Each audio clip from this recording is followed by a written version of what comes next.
Hello and a very warm welcome to my dearest students in today's class. As always, I bring you the fresh of the most fresh news from the past few hours which are important from the perspective of your UPSC examination. Not only the news but the way you should handle UPSC 2024 prelims will also be covered in the daily current affairs segment. Before I begin, I would like to tell you about the events that we are going to cover step by step. And of course, a course that we are launching. This is a prelims to interview course from 19th of June onwards, 6 p.m. From 6 p.m. you will have your classes on a daily basis with regular sessions, doubt sessions. This is a completely in English batch and it will help you understand the pattern and how to tackle prelims, mains as well as interview. For those of you who will qualify prelims 2024, you will be called to the StudyIQ campus for mains residential program as well. All this will be available just at rupees 60,000 only. But if you want to avail a discount, you can use the code PDLIVE to avail it at 29,999 only. Let's begin with the first question for today. Consider the following statements. FDI in space sector is allowed up to 100% in the areas of satellite, establishment and operations through government route only. In space, which was created in 2019, plays an important role in boosting the private space sector economy in India. Which of the statements given above is or are correct? See, we have to understand certain terms such as FDI through government route only.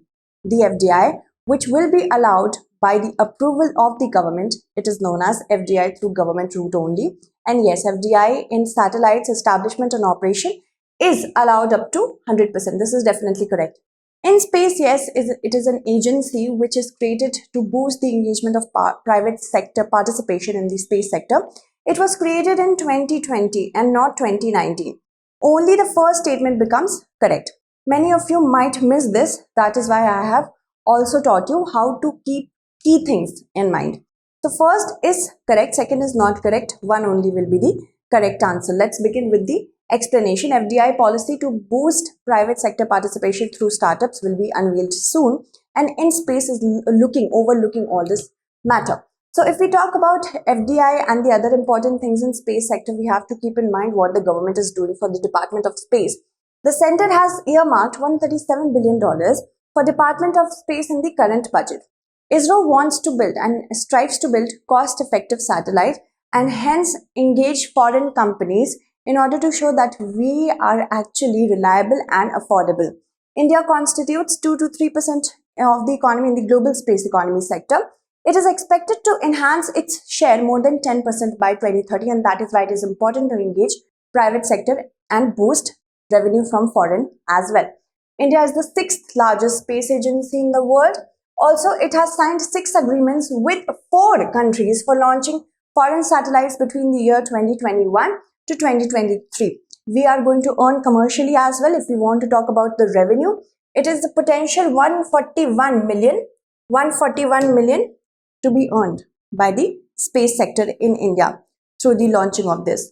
Also, with over 400 private sector companies, India ranks 5th globally when it comes to space companies. So, private sector wants to be engaged in this sector as well. That is why FDI is important. Now, to facilitate private sector engagement in space was created in the year 2020. It is a single window independent autonomous agency, nodal agency, to ensure that private sector is also engaged fruitfully. It functions under the Department of Space. Remember that. Also, if it is ever asked the question with respect to why was there a need to create a single window system, because in order to create seamless engagement of private sector so that private sector doesn't go through a lot of hassle, this was done. The objectives include promoting, enabling and authorizing and supervising various space activities such as building of launch vehicles and satellites, providing space-based services and sharing of space infrastructure as well, and establishment of new space infrastructure and facilities. All these also are looked by in space. Alright, moving on to the next question. The next question is asking us, with respect to aircraft carriers, consider the following statements. The US has the most aircraft carriers in service, followed by China. Russia has no operational aircraft carrier and India has two aircraft carriers, INS Arihant and INS Vikramaditya. So what do we have to see? We have to see how many statements given above is or are correct. Alright, so is or are correct is the key that we have to see. First statement is definitely correct because US has the most aircraft carriers which are in service. Keywords here are in service. Many times we can have aircraft carriers but they are not operational. US has 11 followed by China. China actually has 2 but it has also unveiled 1. So 3 in total now. Russia actually has 1 aircraft carrier but it's not available for operation. So the keyword here is not operational aircraft. These are tricky questions that UPSC can throw at you. So second is also correct, first is also correct. India actually has 2 aircraft carriers, INS Vikrant and INS Vikramaditya, not Arihant. So please do not get confused. Remember which kind of ship has what capabilities. All right. So 1 is correct, 2 is not, 2 is also correct, but 3 is not correct. So 2 statements only will be the correct answer. Moving on to the explanation part of it. Why have I asked you this question? Because twin carrier battle group operations were conducted with the help of INS Vikramaditya and INS Vikrant. And there are many choke points in the Indian Ocean. So in order to make sure that these choke points remain free from the dominance of any country, especially China, India does it. And these choke points are like Strait of Hormuz, Bab el-Mandeb, Mozambique Channel, Strait of Malacca. So if any country dominates this region, they will dominate the global trade as well. That is why it is important to do such operations so that this area remains free of any one country's dominance. All right. Now moving on to aircraft carriers. What are aircraft carriers? Actually, aircraft carriers are nothing but ships that are attached with a flight deck so that flight operations can take place easily. Under international laws, these are considered as sovereign territories until and unless they do not go into some other country's economic zone. So we have to remember about aircraft carriers in that manner. US has the most aircraft carriers in service at 11 ships followed by China and Britain. India has 2 Russian-built INS Vikramaditya and completely indigenously built INS Vikrant. Another indigenously built aircraft carrier is also coming to the place. After US, UK, France, Germany, China and Japan, India is only the 7th country in the world that has the capability to have build its own aircraft carrier. Which of the following straits connects the East China Sea to the South China Sea? Luzon Strait, Taiwan Strait, Strait of Malacca, Balabac Strait. So why have I asked you this question is because tensions are rising high between China and Taiwan. That is why this question becomes necessary to be asked. So Taiwan has sent up fighters as Chinese warplanes are crossing the median line of the Taiwanese Strait. And we have to understand what is Taiwan Strait, then only we can know about the median line as well. This is the median line and this is the Taiwan Strait. Taiwan Strait lies between Taiwan and mainland China and it connects East China Sea in the north to the South China Sea in the south. Another one I said was the Balabac Strait. Balabac Strait lies between, or we can say connects, the Sulu Sea with the South China Sea. Alright. And also we have other important straits such as the Luzon Strait, which connects the South China Sea with the Philippines Sea. And when we talk about the Strait of Malacca connects the South China Sea with the Andaman Sea. So these seas are important and that is why this question is also important. In reference to Gharials, consider the following statements. So first statement is Gharials are found only in India, Nepal and Bangladesh. Gharials are listed as critically endangered by the IUCN Red List. Only the river Chambal has natural surviving population of Gharial. So there are certain tricks such as only the river Chambal has natural surviving population of Gharial. That means other may have population but naturally they are not there. They are bred in captivity and then they are left out in the rivers. So certain key things you have to keep in mind, then only you can tackle such questions. Actually, Gharials are found only in India and Nepal but not Bangladesh naturally. Gharials are listed as critically endangered by the IUCN Red List. And not only the river Chambal but other tributaries of Ganga also have natural surviving population of the river, of the Gharial population. Okay. So how many statements given above is or are not correct? First is not correct and third is not correct. Second is correct. One statement only will be our correct answer. That is how you answer this question. One statement. Sorry, we had to choose not correct ones, right? So two statements are not correct. So two statements only will be the correct answer. One statement only is correct. See, these are the confusions we have to ensure we do not get. LSU has inked pact with the Bihar government and Wildlife Trust of India to conserve gharials. What are gharials? Gharials are actually extant population of crocodiles that have a snout which is bulbous. Bulbous snout means like this. I will show it to you in the next diagram as well.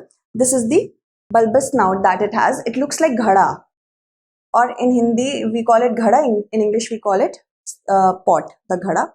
So hence it gets its name gharial, and it is listed in Schedule 1 of the Wildlife Protection Act and as critically endangered in the IUCN Red List. There are certain other important facts about gharial is that it derives its name from ghada. I have told you that. This also renders gharial the only visibly sexually dimorphic crocodilian. What does that mean? Sexual dimorphism means that different genders of the same species can have different characteristics. Supposedly, the gharial, male gharial is bigger and female gharial is smaller in size. So this is sexual dimorphism. These species are largely piscivorous. That means fish eating. They eat fish. They are very shy and do not generally come in contact with humans. They are the most efficient fish catchers. They prefer deep, fast-flowing rivers because it is easier for them to swim. They have small hands. And however, adult gharials, they have also been observed in still waters, branches such as jheel, and also in velocity-free aquatic environment, deep holes, which are known as kunds. So it could be asked about their habitat as well. So you have to remember all this. Apart from this, about gharials, historically in different countries they were found, such as India, Pakistan, Bangladesh, southern parts of Bhutan and even Nepal. Today they survive only in Nepal and India. In different Ganges river system they are found, such as Girwa of Uttar Pradesh, Son of Madhya Pradesh, Ramganga of Uttarakhand, Gandak of Bihar, Chambal of Uttar Pradesh, Madhya Pradesh and Rajasthan, and even Mahanadi of Odisha. And that is why it is important for us to know about it. Then comes sports, because UPSC can ask us about sports as well. Novak Djokovic beats Casper Ruud to win record 23rd Grand Slam title. Which country does Casper Ruud belong to? Casper Ruud actually belongs to Norway. Option D here will be the correct answer, and that is why it is important for us to know about sports as well. So you have to understand that Novak Djokovic, who is from Serbia, many people don't know that as well. Serbia won his 23rd Grand Slam title by beating Casper Ruud. He also broke a tie with rival Rafael Nadal for the most major single trophies in the history of men's tennis, which dates to 1800s. What is Grand Slam? That is also important for us to know. See, Grand Slam tournaments are four tournaments which are called majors, and they offer the most ranking points, prize money, media attention. The Grand Slam itinerary consists of the Australian Open, which happens in mid-January, French Open, which is also known as Roland Garros, from late May to early June, then Wimbledon in June-July, and the US Open in August to September. So all these four majors are known as the Grand Slam. Each tournament is played over a 2-week period. When it comes to Australian and US tennis, it is played on hard court. When it comes to French, on clay, and Wimbledon is on grass. Wimbledon is the oldest among the four, which was founded in 1877, followed by US in 1881, French 1891, Australian Open in 1905. Alright, so all these important points are important because UPSC is unpredictable and we have to be ready. What is the theme of the World Day Against Child Labour 2023? Every child deserves a childhood. Happy children lead to happy nation. A world free of child labour, social justice for all, and child labour. Themes are also one of the favorite questions of UPSC. Option D here, that is social justice for all and of child labour. End child labour is the correct answer over here. So if we talk about the explanation, today is World Day Against Child Labour. The theme of this year is social justice for all and child labour. It emphasized the link between social justice and child labour. If we are socially just, we will ensure that our children are not labor They are getting proper education. And this year we will mark the 21st World Day Against Child Labor. Origin of this day can be traced back to 2000. So these questions are important. According to the official website of the United Nations, approximately 160 million children worldwide are involved in child labor. That means 1 in 10 children. Only 26.4% of children worldwide receive social protection cash benefits. That is too less. From 2000 to 2020, child labor decreased. This could be a prelims statement that could be asked. So remember that. Child labor decreased by 85.5 million, which dropped from 16% to 9.6%. Globally, only 1.1% of the GDP is spent on social protection for children, and only 0.4% of the GDP for children in Africa. African children are the most exploited ones. Without mitigation strategy, child labor could increase by 8.9 million by the end of 2022. So we have to remember these important points. Captagon, a term recently seen in the news, refers to which of the following? A new cell in mammals, a part of the brain, a pill, or a warplane? The correct answer to this question is a pill. That is option C. Alright, so let us see what is Captagon. Captagon pills crises have occurred. It is mainly manufactured in Syria. Remember that. It is a highly addictive amphetamine type drug manufactured in Syria, produced mainly in Syria, smuggled across West Asia. These are counterfeit which are being used right now. These are not the original ones. Original ones were produced in 1960s by a German company by the same name. It was used to treat attention deficit disorders, narcolepsy, and other conditions as well. It was highly used by ISIS militants, as we saw in one of the movies as well. About this pill only, Captagon pills, like other amphetamine-based drugs, they stimulate the nervous system, and of course they produce a boost of energy through that, let someone stay away for longer periods of time, and also produce a feeling of euphoria. It also enhances someone's focus, although it is not available freely to be used. Okay, that is why counterfeit is being used. So if you want to get in touch with me with respect to the PDF, you can subscribe to my Telegram channel. If you have any question with respect to UPSC, you can talk to me on my Instagram as well. That's it. Thank you so much for watching.